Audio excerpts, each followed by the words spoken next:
are going to release. So today I want to just share from the word, very brief, but it's something, it's on the topic that I think maybe the Lord wants us, me in particular, also to ponder on. And it's these scriptures that actually came to my mind that we're going to be using. And the scripture is 1 Corinthians 10:13.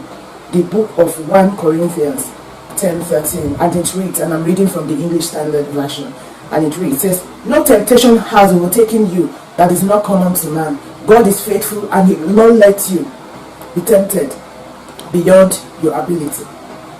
But with the temptation, He will also provide the way of escape, that you may be able to endure it." So what is this scripture telling us? Is this scripture telling us that temptation is a normal thing? Is this scripture telling us that temptation is to be expected? I've titled this broadcast, "Passing Your Test." Ladies and gentlemen, there is a test for every one of us. For us to move from one level to another, there is a test. And how you perceive whatever it is that you're going through will also determine whether you overcome or you go through that particular situation or whatever it is that you're going through. This scripture is telling us that there's no temptation. What we most of the time call temptation is actually a test. Christianity is a journey. Christianity is declaring that yes, you have given your life to Christ at any point in time, but it's the beginning of a journey of life improvement, journey of fulfilling purpose, journey of attaining that which God has asked us to come and attain here on earth. And in the course of that journey, there are going to be a lot of, in quote, temptation, what we call, but it's actually a test. You don't pass a test, a level, you cannot go to another level. It is like in any academic institution. If you do not pass a particular class, there is no way you're going to be taken to another class. And that is how it is. But most of the time, as Christians, how do we handle our test? Moses had to go, how will I say it, when he had to flee because he killed someone. He killed someone because he didn't have control over his emotions. He could not stand what one was actually saying to the other, and especially someone from his own lineage, from his own community, where he was born. He could not, and he had to flee. For 40 years he was away. For 40 years he was still learning anger management. But can we say he passed? I'm not sure. He had good intention. He had good heart. Moses was the man that in the Bible recorded as the meekest man on earth. He is very kind. He's really kind. He has a good heart. But when it comes to the test of anger, he did pass. And I'm asking you the same. Because God expects us in the course of our walk of life, or walk in life, and as we walk with Him, there are tests that He's allowing to come upon you. There are some situations, there are some temptation He's allowing. Are you passing those tests? Can we call you the fruit of the Spirit?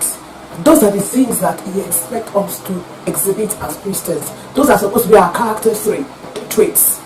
And the fruit of the flesh, there are things He wants us to work on, and by default, the fruit of the flesh manifests in all. But when you have given your life to Christ, and the Holy Spirit is inside of you, and you allow God consciously to work to develop the fruit of the Spirit, you will find the works of flesh in you dying, because you are developing the fruit of the Spirit. But the fruit of the Spirit would not come if you don't pass that test. I remember clearly something happened to me I don't know whether it's about 2 years ago, I traveled somewhere and I had a seat reserved on that flight. And it was a night flight, and the reservation I had was such that I wanted to really have a good sleep, because knowing that when I land here, I was going to just go to freshen up and go straight to church on that particular Sunday. So I was really happy with myself that, oh, I had that reservation. Only for me to get on board. And I got to the set, and I met another woman, but they were elderly. And they were saying, oh, they did not even wait for me to seek my permission, you know. They assumed that, oh, they will speak to this person. Very elderly, when I say they're Asian women. So one was like, oh, sorry, I had to, if you don't mind, can you take my seat? Because like, I was like, the first thing that came to me was like, what on earth is she talking about here? This is a seat that had been reserved for me. And it's not just, and it's not, you know, I'm supposed to, I was speechless. But I was boiling inside of me. I was really, really angry. If I opened my mouth at that time, what would have come out would not be a defiant trust to me, and it's not going to be anything that is going to show that I was a child of God. I just kept quiet. I said, where is the seat? I said, I'm not sure I want to sit here. And the flight attendant came to me trying to just if I don't mind, because they are old people, she doesn't want to stay in front, she wants to be at the back and all that. I had to. Let me tell you, I was not pleased with it. I was not happy. But I took the seat. And to compound the problem of that seat, apparently the seat is sitting close, not immediately, not very close, but close to someone that has a child.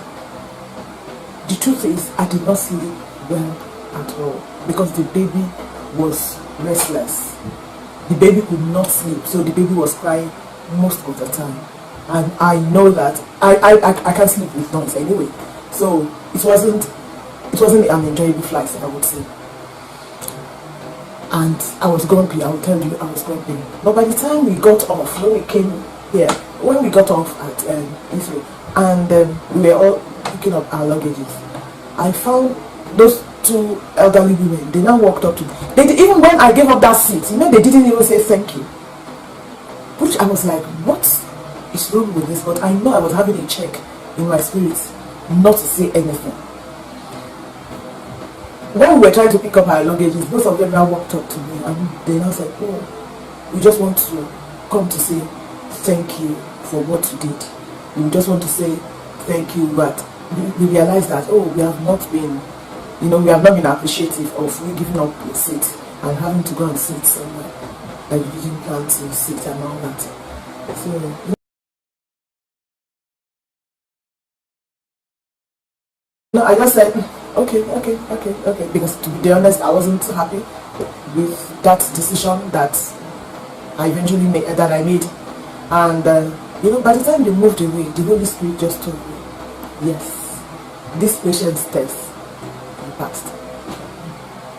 Because honestly, before that time, if anybody told me I would be able to do that, I would say never. Because for me, I would be like, oh, how can you be cheating me off what is my right? You know? But I realize that sometimes things happen to us to put us through a process that God is working on us. And when I now realized, when the Holy Spirit, ministered that to me, and I smiled, my body was aching because I didn't sleep well. But the truth is that all of a sudden, the grumpiness and everything just disappeared. I had this peace, and I now had this joy in my heart. And when I got home to freshen up, I had the choice to say, oh, I'm feeling good. And I said to myself, no, I was still able to church. So, are you passing your test? That is what today is about. Passing your test. The scripture that we read, 1 Corinthians 10:13, it said there's no temptation, there's no test that comes your way that you don't have the ability to pass. So, go on basking in His glory and pass that test. That test you're going through. that test of patience, that test of long suffering, that test of kindness, go on and pass the test. Is it the test of forgiving someone that has refused to even say sorry? Go on and pass the test. Because it's developing the spiritual muscle in you as you're doing that. God bless you till I come your way next time. My name is still Atinuke Olanrewaju. Keep on basking in glory. Bye.